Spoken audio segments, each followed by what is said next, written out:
네, 안녕하세요. 로열러더 투자 전략가 로로쌤입니다. 자, 2020년 4월 13일 월요일 퇴근길 시황 시작하도록 하겠습니다. 자, 먼저 주말에 오펙 플러스의 유가 합의 결과가 도출되었습니다. 합의는 되었지만 감산 규모에 약간 실망하는 모습인데 그래도 합의가 된 게 중요한 겁니다. 자, 그리고 중단기 수급에 외국인들 좀 차이가 좀 보이고 있는데 이 부분 간단히 확인해 볼게요.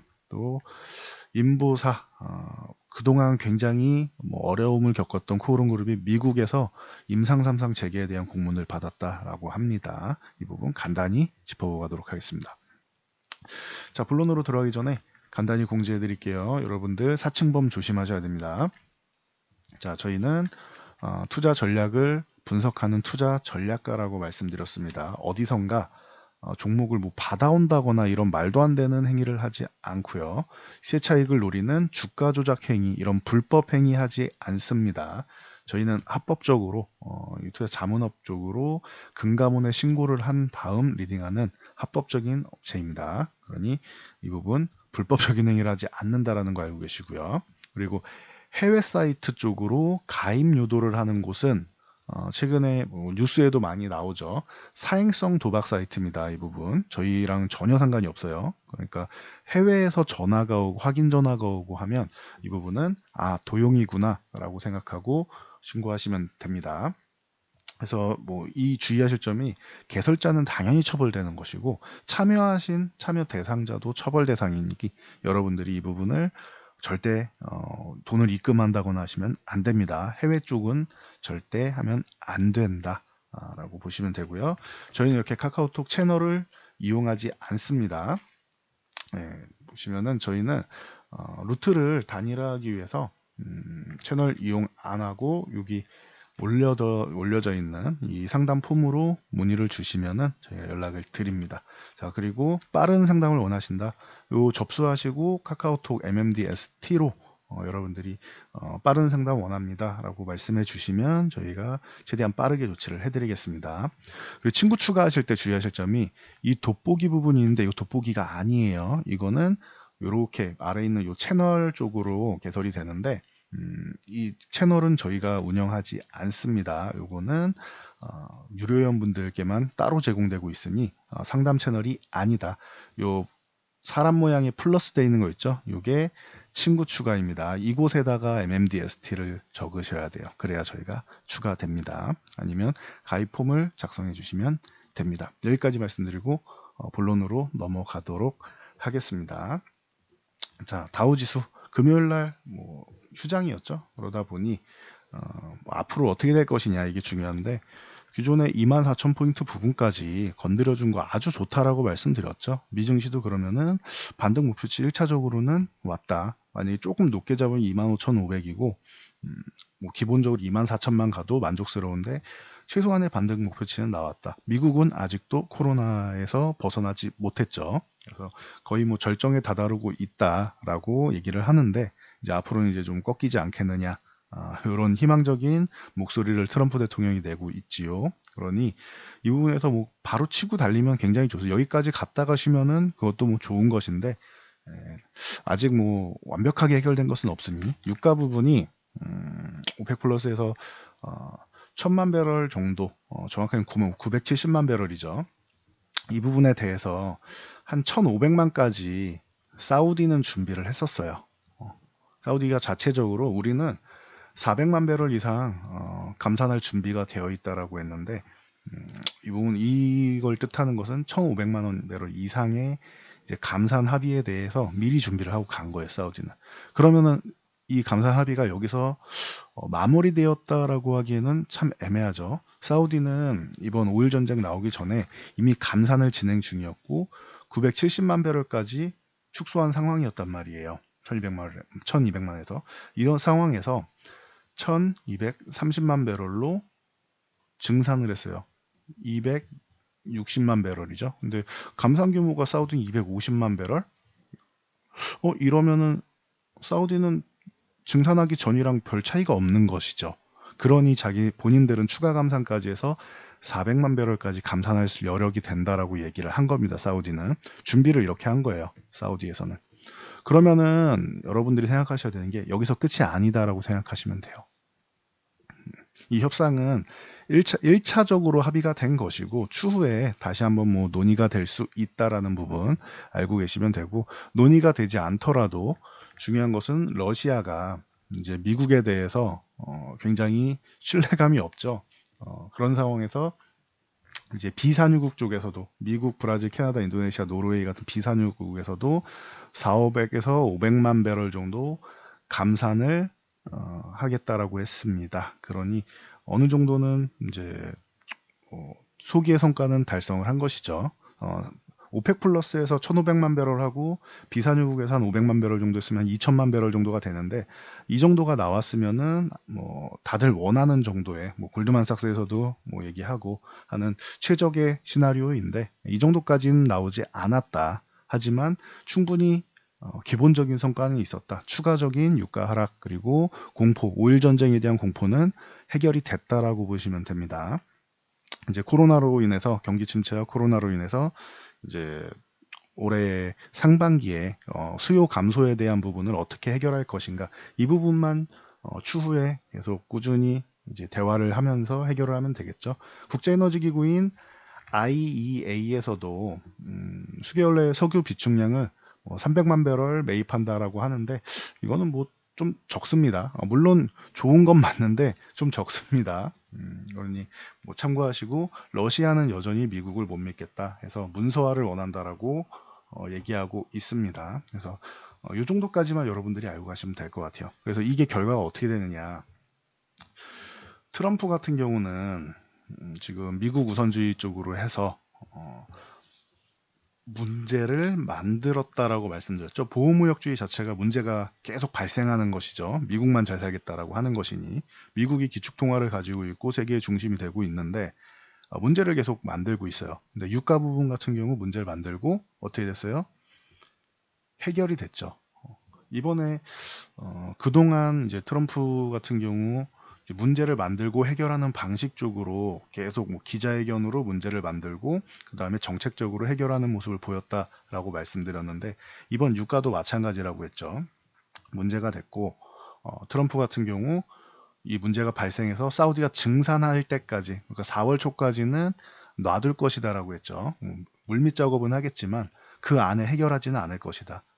문제가 발생하고 나서 중국 같은 경우도 미국이 관세를 부과하고 나서 합의를 해주죠. 이런 개념이라고 했어요. 그래서 사우디가 증산하고 나서 4월이 되면은 이 부분에 대해서 트럼프가 중재를 나서서 해결을 할 것이다. 해결사 역할을 할 것이다. 라고 했는데, 역시나 이번에도 트럼프는 이제 본인이 해결했다라고 얘기를 할 것입니다. 이 부분 참고하시고요. 트럼프는 이제 본인 입장에서는 이제 승리한 거예요, 이번에.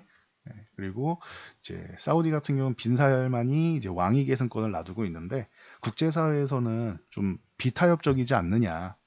멕시코가 이제 문제가 됐던 게 10만 배럴만 감산할 수 있고 우리는 뭐 35만에서 40만 어렵다라고 계속 거부했었는데, 이 부분에 대해서 빈살만이 계속 이제 뭐 질책을 했죠. 이 부분에 대한 해결은 미국에서 트럼프 대통령이 그러면은 니네가 10만 배럴 감산하고 25에서 30만 배럴 우리가 미국이 감산해 주겠다라고 해서 해결했죠. 그러니 트럼프 대통령은 이제 본인이 해결사 역할을 잘 수행한 것이고, 빈살만 같은 경우는 이제 이 리더십에 대해서, 비타협적 리더십에 대해서 국제사회에서 뭐 얘기가 나오고 있는데, 이 부분은 국제사회 얘기고 결국 왕위 계승했을 때 목소리를 좀 높일 수 있는 사람이 빈살만 아니겠느냐. 뭐 사우디 자체에서는 국민들 입장에서는 뭐 원할 수 있겠죠. 그러니까 요거는 빈살만도 이번에 섭섭치 않게 해결이 잘 되지 않았느냐라고 보고 있습니다. 그래서 정치적인 부분, 외교적인 부분은 이 정도까지만 여러분들이 알고 넘어가시면은 뭐 충분할 것 같습니다. 자, 환율 동향 보시면은 유가 부분이 그렇게 뭐썩 유쾌하지 않게, 생각보다 좀 더 이제 감산 규모가 컸어야 되는데 생각한 정도가 나왔죠. 그래서 유가 부분도 뭐 그렇게 썩 좋지 않았고, 환율 같은 경우도 오늘 소폭 상승하면서 마무리가 되었습니다. 환율은 지금 상황에서 조금 뭐 등락을 보여도 괜찮은 구간인데, 요 21선을 꺾인 다음에 이걸 다시 올라타서 위쪽 방향으로 가지만 않으면 괜찮습니다. 그리고 제일 좋은 거는 1200원대를 이탈해서 1190원대로 내려가면 여기 구간부터 안정적이다라고 말씀드렸어요. 그러니 아직까지는 국제사회에서 위험이 벗어나지 못했다. 위험 구간에 아직까지는 놓여 있다. 그러나 가장 위험한 구간은 조금 벗어나지 않았느냐라는 의견 정도는 환율로 볼 수 있습니다. 그래서 이 정도면은 뭐 나쁘지 않은 정도 수준 됩니다. 국제유가 같은 경우는 자 지금 뭐 그렇게 뭐 썩 반응이 좋지 못해요. 당연한 거죠. 감산 규모가 이제 예상치만큼 안 됐으니까. 그러니 뭐 이 부분에 대해서는 천천히 뭐 꾸준히 반등이 살살살살 나올 거라고 생각합니다. 빠른 급등은 나올 수가 없죠. 적어도 이제 오펙 플러스에서 1,500만 배럴 규모의 감산을 하고 이제 비오펙에서 비산유국 쪽에서 500만 배럴 감산해서 2,000만 배럴을 맞췄으면은 이거 바로 이렇게 급등했을 거예요. 근데 이만큼 나오지 않고 최소한의 정도만 해주었으니 전쟁은 끝났구나라고 생각되면서 천천히 회복되겠죠. 이러면 여러분들 너무 급하게 생각하지 않았으면 좋겠습니다. 그래서 우리나라 증시도 오늘 뭐 약세를 보였죠. 증시 자체가 1차적으로 우리는 목표치까지는 다 왔다라고 말씀드렸어요. 정말 강해서 유가가 뭐 2천만 배럴 정도 합의가 됐다라고 하면은 바로 뭐 1900포인트까지 반등이 나올 수는 있었겠지만 적어도 지금 최소한의 전쟁은 마무리하고 오일 전쟁 마무리하고 대화는 이어나가는 수준이 되었습니다. 그러니 이 부분에 대해서는 뭐 실망감 가질 필요는 없는 것 같아요. 기존에 지난주부터 이어져 온 상승 후에 횡보하는 구간 정도 사이에 놓여 있습니다. 그러므로 여러분들이 뭐 1800포인트를 살짝 뭐 지지력 테스트하는 정도까지는 횡보 구간이구나 생각하시면 되고, 만약 여기서 뭔가 뭐 리스크가 하나 작용해서 1700포인트 정도 흔들기 요 정도까지 나온다고 해도 그렇게 우려할 필요는 없다. 여긴 자연스럽게 올 수 있는 구간이고, 시장이 강하다면은 첫 번째 시나리오 시장이 강하면은 횡보하다가 올라갈 것이고, 시장이 뭐 일반적인 경우라면은 약한 게 아니에요. 일반적인 경우면 이렇게 내려왔다가 가는 게 정상적인 겁니다. 근데 지금 시장이 워낙 강하게 흘러가기 때문에 횡보하다가 갈 수도 있다라고 말씀드린 거예요. 그래서 정상적이면 조금 쉬었다 갈 수 있다.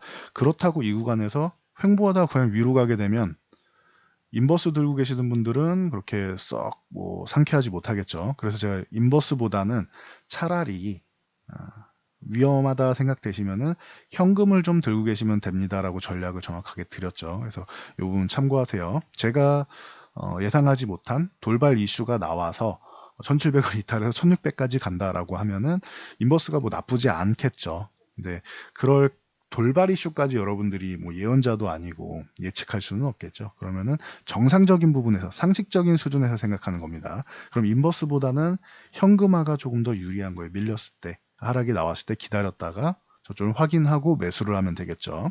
그래서 저희도 꾸준히 지금 뭐 아주 바쁘게는 아니지만 조금씩 현금화를 하고 있다라고 말씀드렸죠. 기존에 뭐 셀트리온 제약 같은 경우도 그렇고 코미팜도 뭐 100% 수익 나고 정리했고, 오늘 같은 경우 뭐 초록병 같은 경우도 그렇고 정리를 좀씩 하고 있습니다. 저희도 일부 현금화를 하는데 그렇다고 전량 현금화를 하지는 않았습니다. 근데 이거는 이제 전략에 따라 좀 달라질 것 같아요.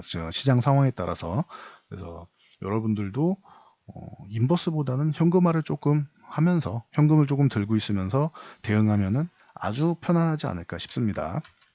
자, 코스닥 같은 경우 지금 보시면은 목표치에 목표치 정도가 아니죠. 코스닥은 지금 이 정도까지만 여기서 요 570 정도에서 84 요 구간까지만 와도 목표치는 달성인데 초과했다라고 말씀드렸어요. 생각보다 강하다. 그러면서 코스닥은 모양 자체가 아예 V자 반등이 완성됐다라고 말씀드렸죠. 61선 구간에서 뭐 살짝 조정받는데 요 조정받아서 뭐 580까지 조정을 받던, 아니면 여기 살짝 이탈해서 500 중반까지 내려오던 전혀 상관없다. 이 반등폭 자체가 너무 강했기 때문에 뭐 예를 들어서 정말 강하게 뭐 하락이 나와서 540에서 30 사이까지 간다고 해도 반등이 센 만큼 밀렸다가 다시 올라갈 때 또 강해지기 위해서 요 조정이 나오는 거다라고 생각하시면 됩니다. 그러니 전혀 서운해하실 필요 없어요. 오늘 2%대 하락을 했다? 전혀 서운해하실 필요 없어요. 아직도 이렇게 밀렸음에도 불구하고 우리의 목표치보다 위쪽이에요. 보시면 580포인트보다 위잖아요. 그러면은 충분히 지금도 강한 거예요. 아직도 강한 거예요. 이거는 좀 더 밀려도 전혀 서운할 게 없어요. 만약에 580포인트 흔들기를 하고 여기서 이탈하지 않고 유지를 해준다라고 하면은 이것만 해도 굉장히 강력한 겁니다, 여러분. 그러니 코스닥 오늘 조금 약했다. 뭐 쉴 수 있죠. 항상 말씀드리는 400m 전력 질주에서 달리기를 하면은 숨도 가쁘고 다리도 아프단 말이에요. 그러면은 쉬었다가 숨 고르기도 하고 심호흡하고 다리도 마사지 해주고 그래야 또 전력 질주를 할 수 있겠죠. 그 개념입니다. 400m가 아니라 이거는 1km를 달린 거예요. 400m만 달려도 되는데. 그러니 얼마나 힘들겠어요. 조금 쉬게 놔두는 거예요, 여러분. 쉬어도 잘했다 잘했다 하면서 칭찬해 주시고 그리고 나서 다시 달리기 시작할 때 그때 여러분들이 수익을 내시면 되는 겁니다. 쉴 때는 쉬어야겠죠. 그래서 뭐 전혀 문제 없는 시장이다. 지금 구간 같은 경우는. 지난주부터 계속 말씀드렸죠. 목표치에 다 도달했습니다라고. 자, 저희 같은 경우는 뭐 말씀드렸듯이 뭐 초록뱅 같은 경우 뭐 오늘 뭐 요 2,000원 구간에서 뭐 정리를 했는데 뭐 한류 쪽으로 해서 중국의 이제 온라인 콘텐츠나 이런 부분으로 오늘 뭐 좋은 모습을 보였습니다. 그래도 일단은 현금화 전략을 펼쳤는데 뭐 운도 좀 따랐네요. 저항 구간에서 저항 돌파 시도 나올 때 정리했는데 결국 돌파 못하고 다시 쪼르륵 내려와 있죠. 뭐 추후에 뭐 다시 봐도 되는 것이고 아니면은 콘텐츠 관련주 쪽을 보시라고 계속 말씀을 드렸었죠. 작년부터. 그래서 한 차례 올라왔다가 뭐 코로나 이슈에서 다시 밀렸는데 결론적으로 갈 자리에는 다시 도달을 했습니다. 그래서 뭐 여기서 콘텐츠 같은 경우는 여러분들이 꾸준히 보면서 매매 정도로 대응할 수 있지 않겠느냐라고 보고 있습니다. 그런데 절대 추격 매수는 하시면 안 된다라는 개념만 잘 알고 계시면 될 것 같습니다. 그리고 오늘 뭐 코오롱 그룹주 뭐 코오롱 티슈진이 뭐 중심이 돼야겠죠. 티슈진 같은 경우는 지금 정지가 돼 있어서 쉬고 있는데 이 인보사가 미국 우리나라에서는 문제지만 그래도 미국에서는 임상 3상을 진행할 수 있게 됐다라는 이런 공문을 받았다고 합니다. 그러니 이 부분이라도 좀 잘 되고 해서 만약에 뭐 피해 요건 뭐 법적으로 뭐 해결이 되겠죠. 받으신 분들이 있다라고 하면 그 부분도 잘 기업에서 돈을 벌고 잘 보상을 해드려야겠죠. 크게 중요한 건 보상도 보상인데 문제가 없었으면 좋겠습니다. 기존에 시술 받으신 분들께서. 그래서 뭐 코오롱 그룹주들 티슈지는 요거는 좀 쉬어야 된다. 지금 정지이기 때문에 보시면 되고 코오롱 같은 경우도 아예 그냥 점상을 들어갔죠. 코오롱 뭐 생명과학 같은 경우도 마찬가지고요. 뭐 관련주들 뭐 코오롱 글로벌이라든가 이런 종목들이 전체적으로 그동안 굉장히 어려웠었는데 전체적으로 이 그룹사들이 다 상한가에 들어갔습니다. 그래서 그나마 이제 불행 중 다행이지 않나 싶습니다. 코오롱 그룹주 보유하신 분들. 그래서 이번에 뭐 반등 나오고 하면은 뭐 잘 정리를 하시던지 하면은 되지 않겠느냐라고 보고 있습니다. 뭐 물론 임상 3상이 잘 될 거라고 생각하시면 보유하시면 되겠지만 저라면은 노이즈가 아직 가득한 기업이죠.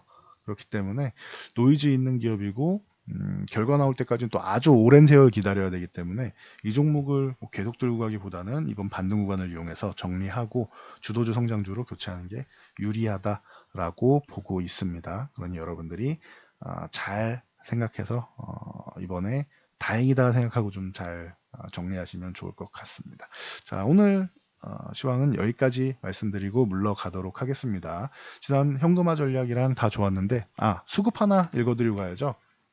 자, 외국인 수급이 조금 바뀌었다라고 했는데 크게 뭐 안 좋은 건 아닌데 오늘 같은 경우 기관에서도 금융투자는 지난주에 뭐 강력한 매수가 들어와도 사실 못 믿는다 단기적인 자금이다라고 말씀드렸는데 뭐 그대로죠. 그래서 굳이 이 부분에 대해서 뭐 기관을 뭐 얘기할 필요는 없을 것 같습니다. 원래 매매 패턴이 이래요. 알고 계시면은 실망할 필요가 없는 거예요. 자연스러운 거예요. 프로그램 매매도 있고 단기적인 자금도 많고 그러니 크게 문제되지 않는다 보시면 되고 외국인들이 한 3천억 정도 매도를 했는데 이 부분에 대해서도 아직까지는 현재 환율이 외국인이 뭐 강력하게 매수가 들어올 수 있는 구간은 아니다. 매도가 나오는데 매도를 좀 더 강하게 매도하지만 않아도 괜찮다라고 말씀을 드렸죠. 그러니 뭐 참고하시고, 그나마 연기금이 매도는 안 했네요.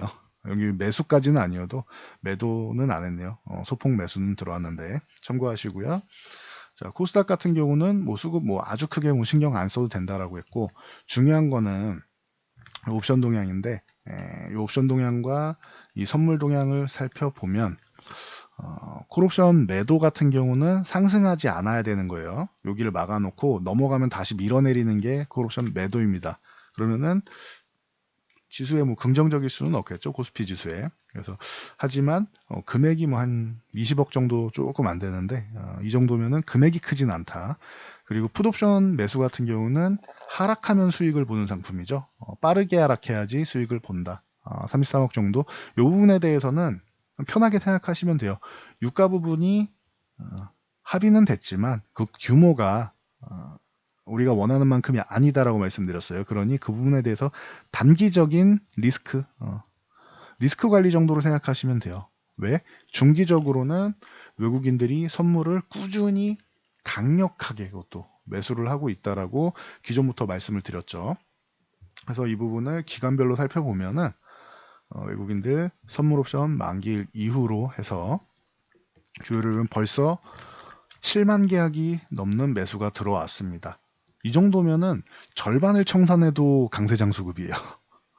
보통 3, 4만 계약 정도만 매수를 쌓아놓고 가도 강세장수급입니다라고 말씀을 드렸는데, 지금 7만 계약이나 매수를 쌓아놨다? 이것은 외국인들이 6월 달까지 이제 2달 남았잖아요. 2개월 정도는 강력하게 상승에 대한 모멘텀이 나올 것이다라고 예상을 하고 있는 것입니다. 그렇기 때문에 만약에 이 부분을 거의 한 절반 정도 선물을 청산을 해서 뭐 3만 계약 정도 청산을 해도 서운해할 필요가 없다. 지금이 과도하게 매수를 많이 쌓아놓고 있는 거예요. 이렇게 강한 수급은 여러분들이 흔히 찾아보기 어렵습니다. 그러니 실망할 것 없고, 단기적인 흔들림 정도는 생각하고 있지만 중기적으로는 주가가 회복되고 우리가 기회 시장으로 활용할 수 있는 이런 포지션을 만들고 있다. 그렇기 때문에 제가 단기적으로 만약에 조금 하락이 나오면은 현금 들고 있다가 매수 타임을 노리셔야지, 인버스 같은 하락 상품, 하락 상품을 들고 있는 거는 제가 볼 때는 그렇게 좋은 선택은 제 기준에서는 좋은 선택이 아닌 것 같다라고 말씀을 드린 거예요. 만약에 급락이 나와야 된다라고 주장하시는 분들이 있으면 그거에 대한 뭐 경제가 어렵다 여러 가지 뭐 말씀하시는 게 있을 거 아니에요. 명확한 근거, 눈에 보이는 근거를 가져오셔야 될 것 같습니다. 그분들은 뭐 예를 들면 오일 같은 경우 문제가 되는데 이 부분이 해결이 됐죠. 그러면 리스크가 하나 해결됐죠. 그럼 코로나 쪽 같은 경우로 말씀을 하실 수 있는데, 이 부분은 각국에서 경기 부양책으로 어느 정도 방어를 하고 있고, 이게 아주 길어져서 뭐 올해 말에서 내년까지 간다라는 문제가 되겠지만, 올해 뭐 4, 5월 정도, 5월 정도를 정점으로 해서 조금씩 이제 확산율이 줄어들고 해결이 되어가는 구간이 나온다라고 하면, 역시 질병 관련 이슈는 규모의 차이일 뿐 해결이 된다라고 되면 이 부분도 리스크에서 조금 멀어지게 됩니다. 그러면은 글로벌 경제 부분에 대해서는 이번에 경기 부양책으로 돈을 많이 풀었단 말이에요, 시장에. 그러면은 이 풀려 있는 돈이 유동성이 공급이 되면서 올해 이 돈 풀린 것은 빠르기보다는 조금 시간은 걸릴 수 있어요. 그래서 올해 빨라야 올해 중순에서 뭐 하순 정도의 유동성이 들어오겠죠. 그 부분에 대한 선반영이 주식시장에 나올 수는 있다. 이게 제 근거고요.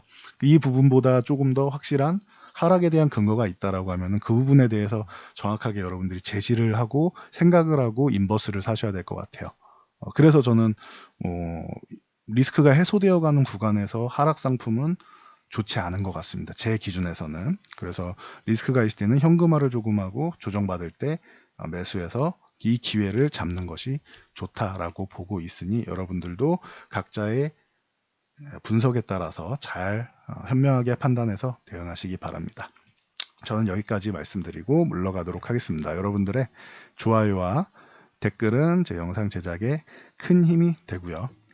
이 영상 잘 참고해서 모두 단발성의 성공이 아닌 꾸준히 안정적으로 성공할 수 있는 투자자가 되시기를 바랍니다. 전 여기까지 하고 물러가도록 하겠습니다.